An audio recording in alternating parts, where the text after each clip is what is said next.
penonton BPL, balik lagi sama Jasmine di sini di Belajar Hukum Makin Enjoy bareng BPL. Nah, hari ini saya nggak sendirian, saya dibantu sama Bang Dava selaku saudara asisten di BPL. Halo Bang, apa kabar? Halo Jasmine, apa kabar? Sehat, alhamdulillah. Oke. Nah, akhir-akhir ini lagi sibuk apa nih? RUPS bukan? Betul.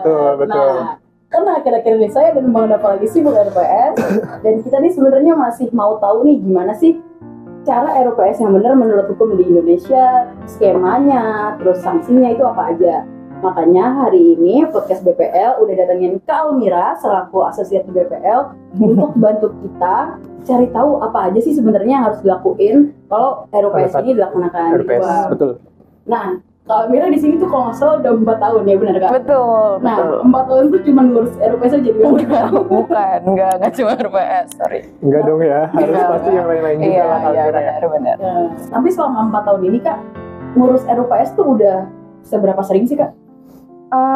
Sudah lumayan sering, setiap tahun pasti ada. Apalagi kalau misalkan udah mau deket-deket bulan Juni nih, kayak sekarang tuh udah mulai ramai lagi buat ngurus RUPS tahunan gitu. Oke. Nah, sebenarnya Kak, apa sih urgensinya perusahaan itu ngelakuin RUPS? Sebenarnya urgensinya balik lagi ya ke kewajiban penyelenggaraan RUPS dari Undang-Undang Nomor 40 Tahun 2007 itu tentang UPT, iya betul. Nah di situ diwajibkan bagi setiap perusahaan untuk menyelenggarakan RUPS tahunan paling lambat itu 6 bulan setelah tahun buku berakhir. Tahun bukunya itu kapan? Itu sebenarnya beda-beda ya tiap perusahaan. Jadi perlu dicek ke anggaran dasar perusahaannya lagi gitu.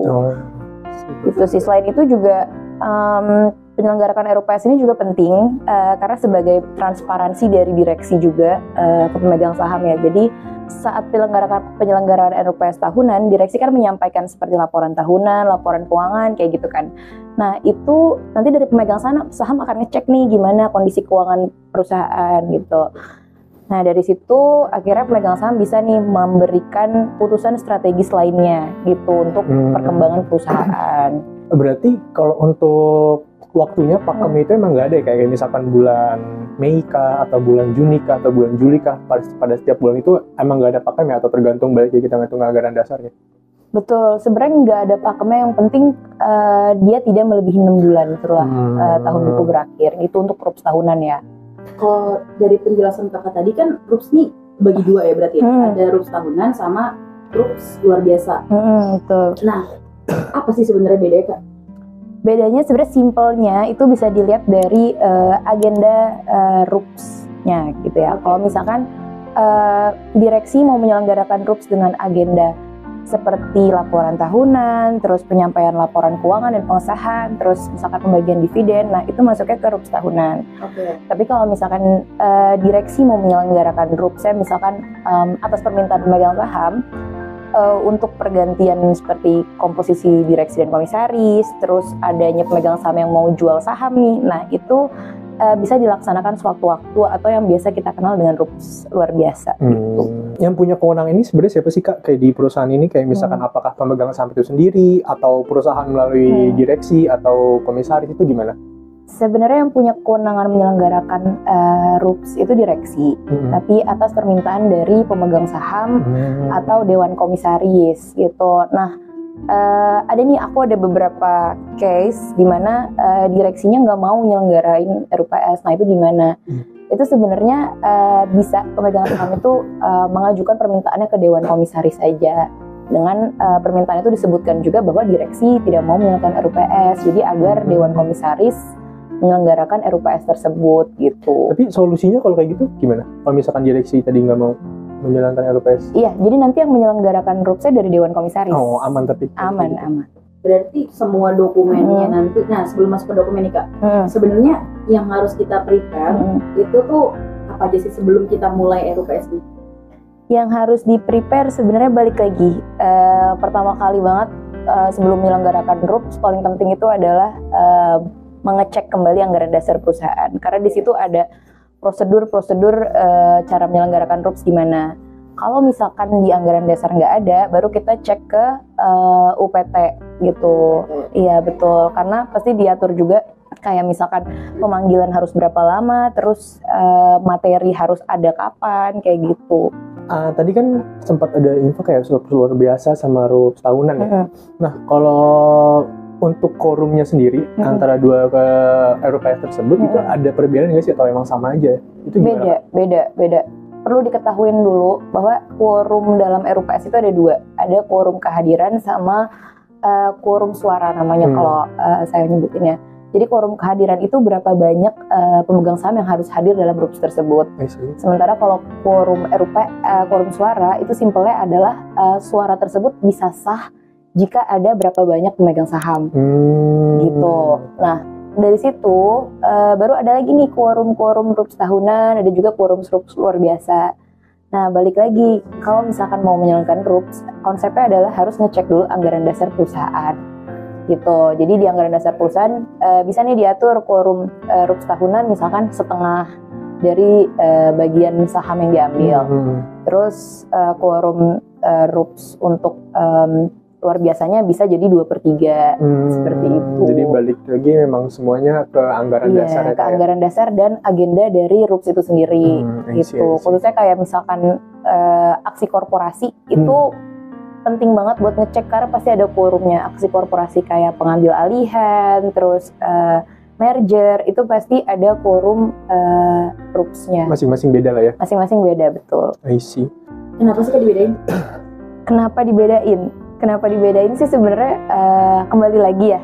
Jadi sebenarnya quorum itu ada untuk mengatasi adanya deadlock saat pengambilan musyawarah gitu. Jadi kenapa sebaiknya pemegang saham saat bikin anggaran dasar itu benar-benar mempertimbangkan quorumnya gimana gitu. Apakah maksudnya akan bisa deadlock kah atau bisa lancar-lancar aja nih. Nah, biasanya di RUPS itu kan ada tamu undangan, kayak waktu itu kita Bang diundang ke RUPS gitu kan, kita sebagai lawyernya. Betul. Nah, itu tuh kita juga bisa dianggap sebagai memenuhi quorum mereka atau gimana sih Kak? Enggak, karena quorum itu hanya dihitung dari pemegang sahamnya aja gitu. Jadi setiap pemegang saham kan punya hak suara ya. Betul. Kecuali memang di anggaran dasar ditentukan bahwa pemegang saham B misalkan dia nggak punya hak suara gitu kan, ada juga saham seri gitu kan ya. Makanya kenapa tamu undangan itu saat RUPS dia hanya untuk menyimak RUPS dan juga untuk menyampaikan pendapatnya jika ditanya oleh pemegang saham. Sebenarnya gitu aja.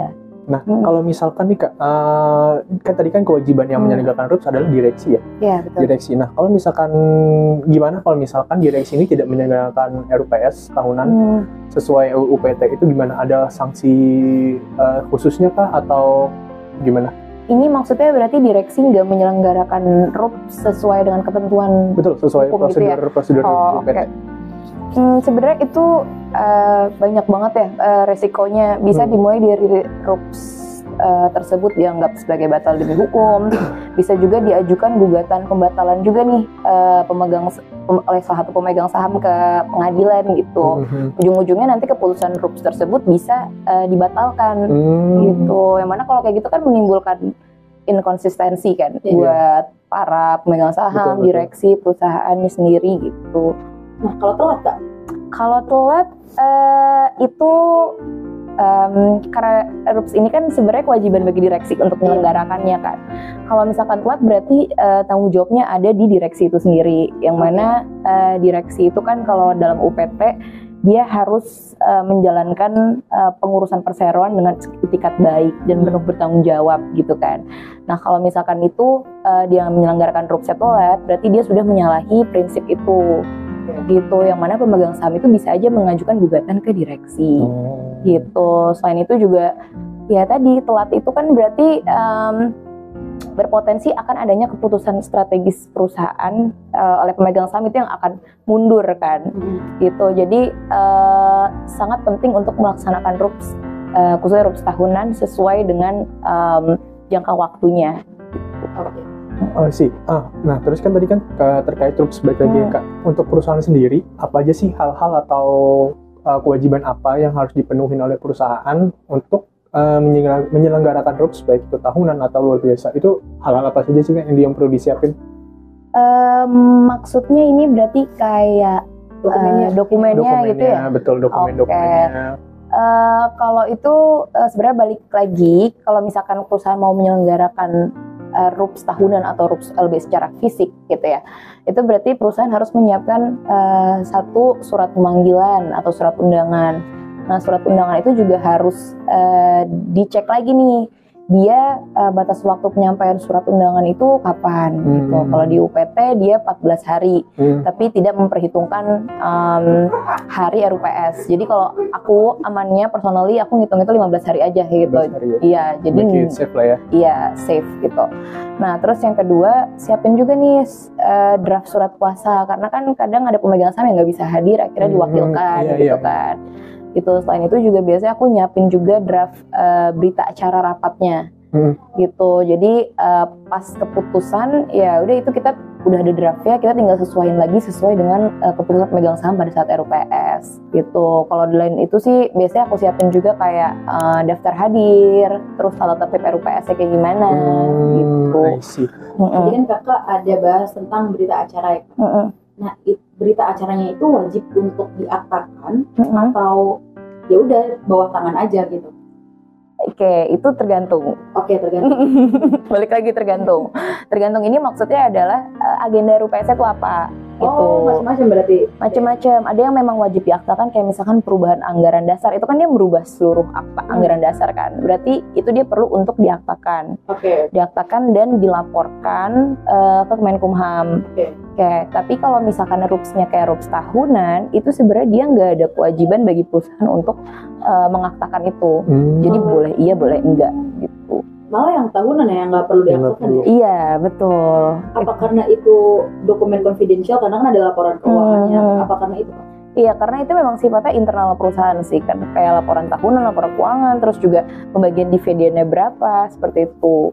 Jadi ya balik lagi dari perusahaan maunya itu diaktakan atau enggak gitu. Berarti emang nggak ada kewajiban ya untuk diaktakan? Iya, kalau betul, kalau tahunan gitu. Tapi kalau perubahan anggaran dasar perlu.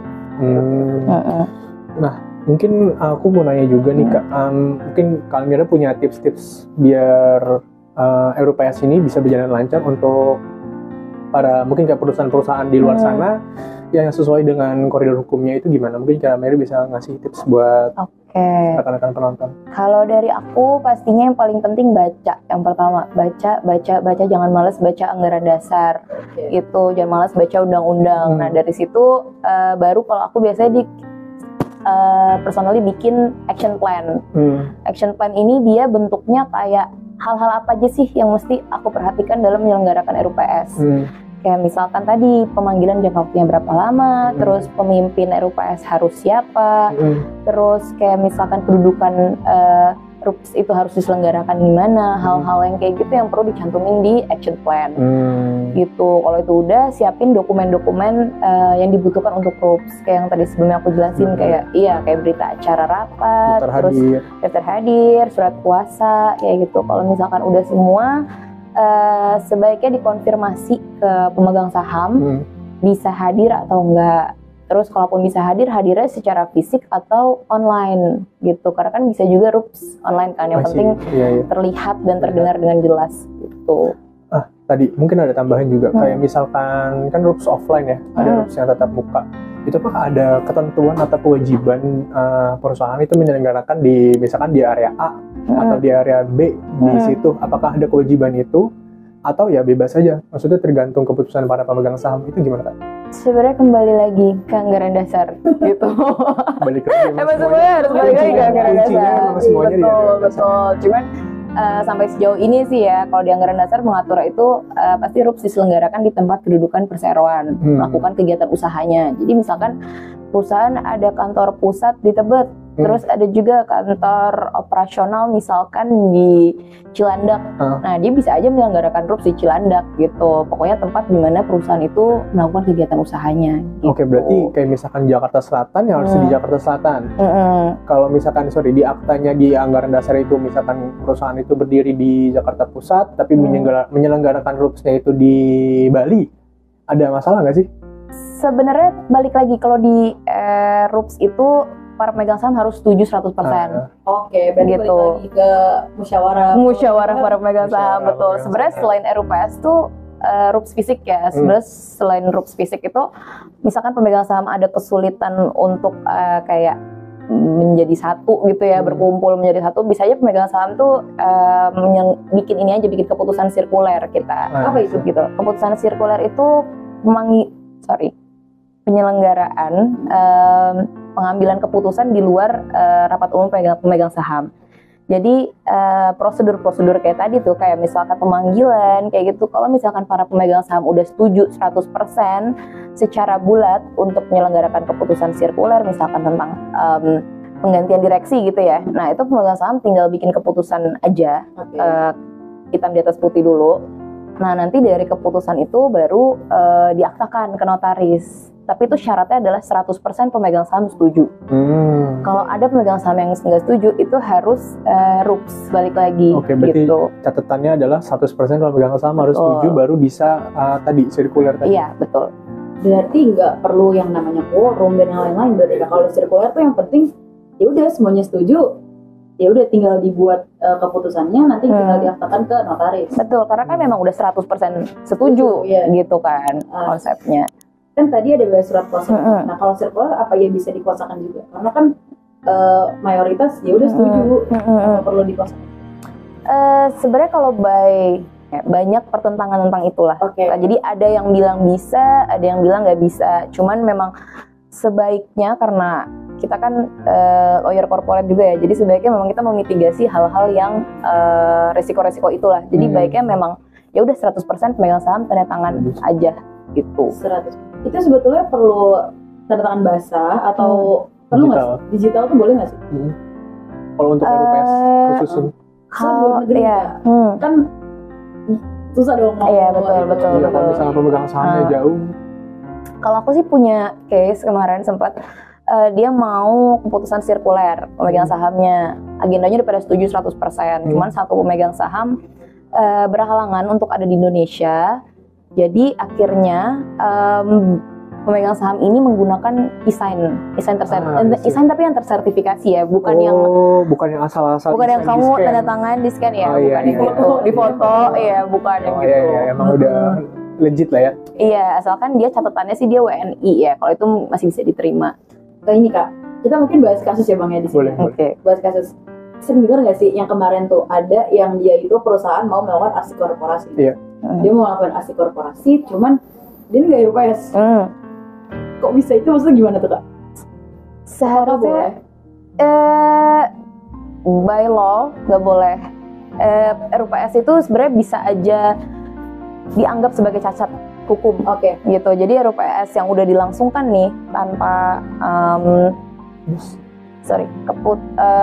aksi korporasi yang udah dilangsungkan nih tanpa RUPS itu sebenarnya bisa digugat. Gitu, bisa dibatalkan. Gitu, asalkan ada pemegang saham yang misalkan mengajukan gugatan nih ke PN, itu bisa jadi dibatalkan gitu, karena kan nggak sesuai dengan prosedur, nggak minta persetujuan dari pemegang saham terlebih dahulu gitu. Tapi kan tadi kalau corporate action yang tadi nggak dijalankan tanpa persetujuan pemegang saham kan bisa dibatalkan. Nah, objektifnya kalau misalkan sudah terjadi nih, misalkan akuisisi, merger atau lain-lain itu gimana status hukumnya? Kayak ya apakah tetap akuisisinya tetap sah, tetap bisa bergabung perusahaan yang lain atau gimana?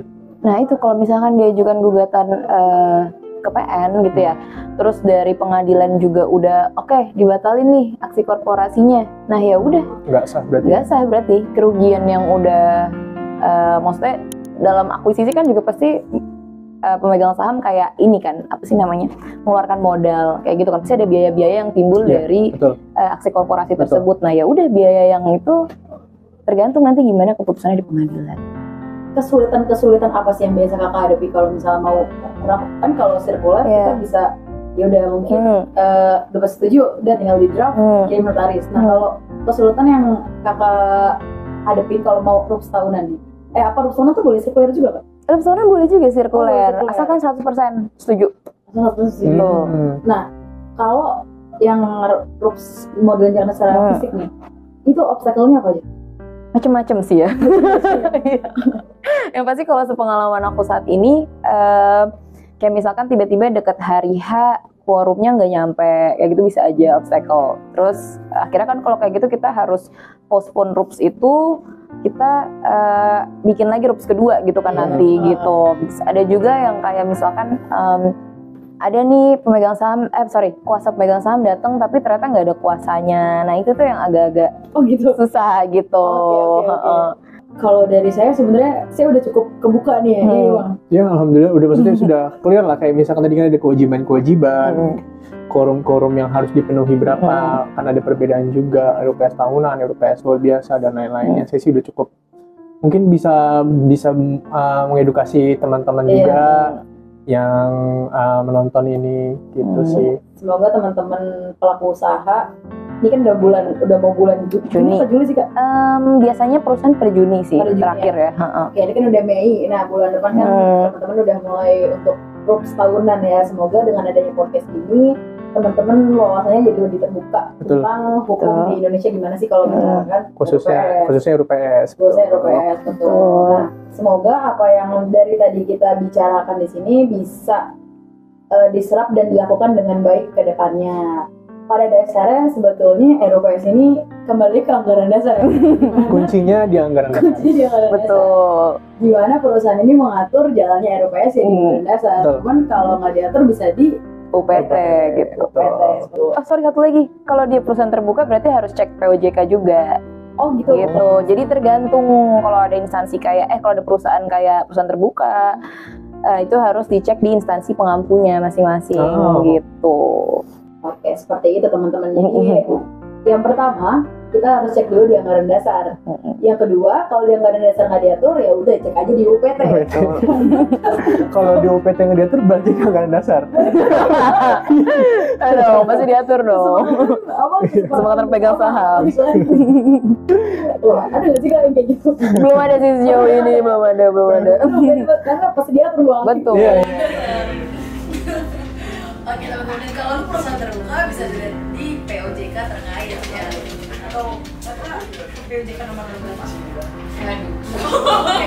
Mungkin teman-teman bisa cek sendiri di website OJK.